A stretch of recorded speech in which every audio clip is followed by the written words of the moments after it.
Bom dia a todos. Nós vamos dar início a mais uma das atividades que compõem as comemorações dos 60 anos da nossa faculdade, nas chamadas conferências, contribuições científicas da FMRP, e hoje nós temos a honra de ter a conferência proferida pelo professor José Antunes Rodrigues, que é professor titular do Departamento de Fisiologia, professor emérito dessa faculdade, foi diretor da unidade e que tem uma carreira científica muito expressiva e que vai falar para nós dessas atividades ao longo dos últimos... Quantos anos, professor? Professor Antunes. Achei que colocaram aqui, está sobre... Professor Maciel, muito obrigado pela honra que nos dá, não é isso? De poder proferir uma palestra de comemoração dos 60 anos. Não é isso? Isso para mim traz uma satisfação e traz ao mesmo tempo o momento de poder agradecer a escola como um todo, aos meus mestres, a escola, que no início era uma escola, eu sou da terceira turma, aqui na frente dessa escola, do prédio central, era uma capinzal, né? Jaraguá naquela época. Quer dizer que a infraestrutura da escola era pequena, era pobre, mas, como diz, ela tinha professores, estava sendo contratado naquela época com bastante visão universitária, visão científica e com a ambição de colocar aqui um foco, né, de ciências, na área de ciências biológicas. O referendo dizia bem assim que queria criar aqui um centro que viesse revolucionar o desenvolvimento científico e tecnológico na área biomédica de todo o hemisfério sul. Era muito ambicioso, né, para aquela época, era muita ambição. Ele conseguiu trazer o Lajedo de Paris para cá, que ficou um ano só, não conseguiu ficar aqui, né? A mulher dele imaginou trocar Paris para o campus de Ribeirão Preto, né? Foi uma... E ela ficou um ano e eles tiveram que voltar. Mas eu vou, como o professor Maciel me pediu, para fazer um pouco da trajetória nossa, dos nossos mestres, e qual um pouco da contribuição científica que nós demos à escola, mas eu agradecendo, eu queria finalizar essa primeira introdução dizendo, olha, eu tenho só que agradecer, né? A escola, a USP e os meus mestres, porque goiano da beira do Araguaia, né?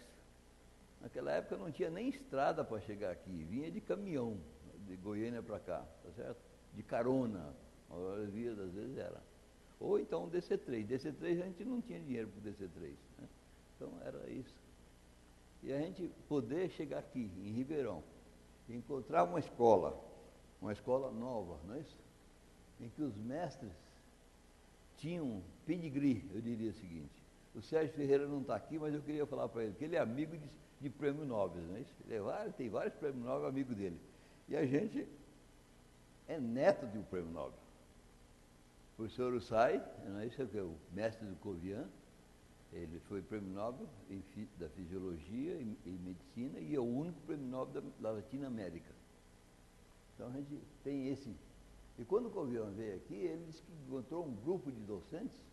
Aqui está o professor César Negreiros, Venâncio, o Migliorini, que eram docentes aqui, o Salustiano era estagiário, e o professor Covian, o professor. Ele encontrou esse grupo que ministrava muito bem a atividade didática e prática para os alunos de graduação.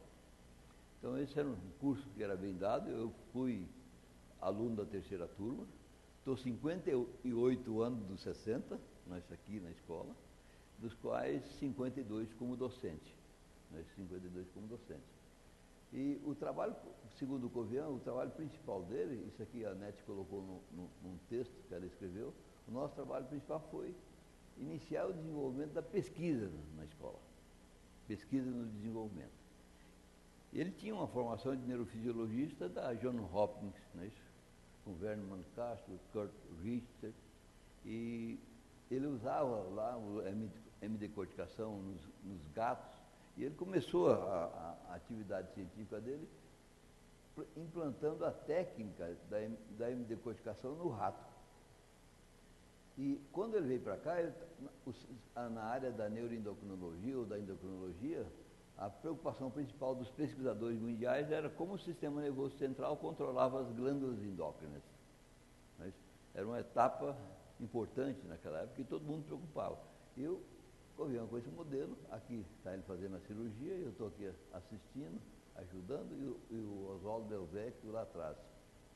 Ele desenvolveu, então, com esse modelo, várias linhas de pesquisa, né, que foram importantes para o departamento, para a estruturação das linhas de pesquisa do departamento. Os mestres que estavam aqui, principalmente o professor Migliorini, né, começou a fazer a primeira publicação do professor Covian, usando o modelo hemidecodificado, foi com o professor Migliorini, né, em que ele estudava as alterações do metabolismo de carboidrato, não é isso? E em animais hemidecodificados. Como o Migliorini também ele fez estudou as alterações da diurese, as alterações da sensibilidade do metabolismo de glicose, e são vários outros modelos, não é isso? Experimentais realizados pelo professor Migliorini. O professor Migliorini tornou-se um expoente mundial também no controle central do metabolismo energético, tá certo?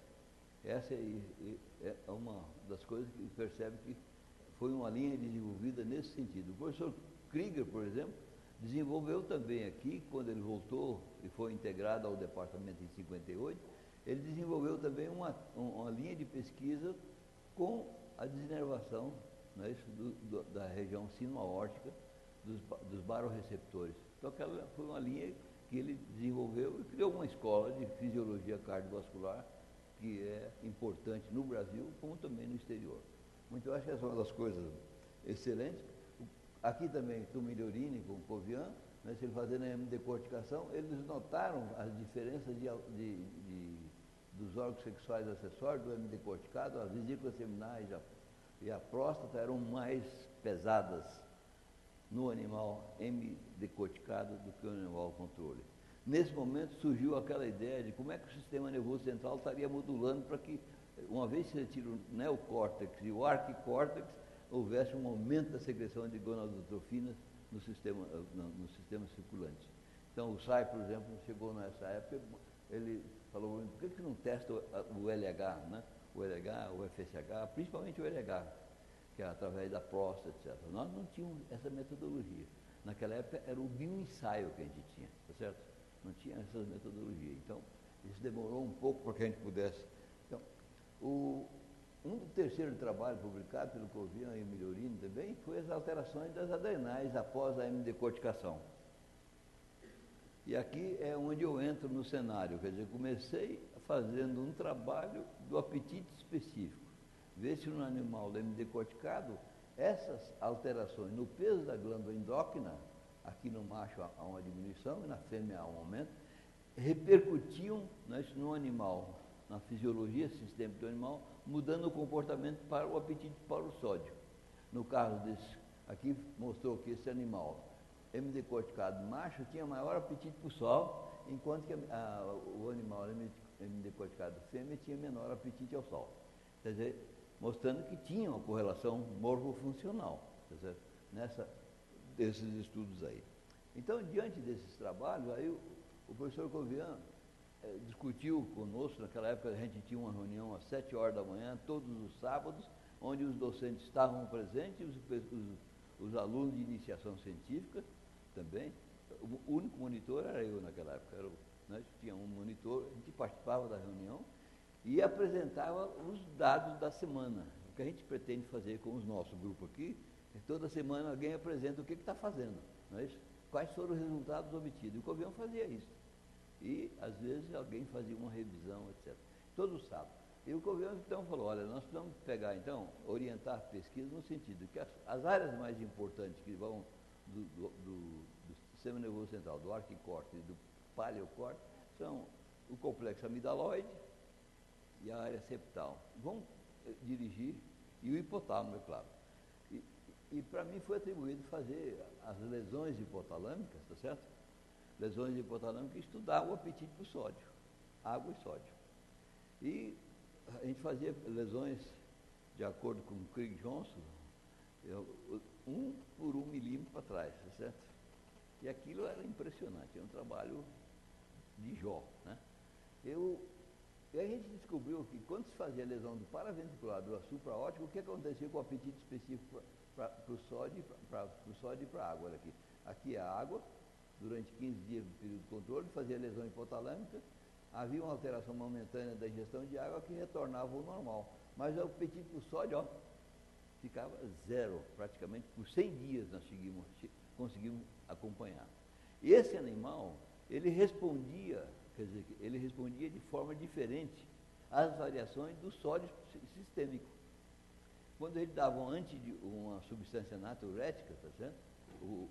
O rato normal, no dia seguinte, você dá a substância natriurética, deixa só com água, aí no dia seguinte você oferece água e sódio. Ele vai atrás do sódio e bebe o sódio. Enquanto que o animal lesado nessa área não tinha essa alteração, ele não aumentava.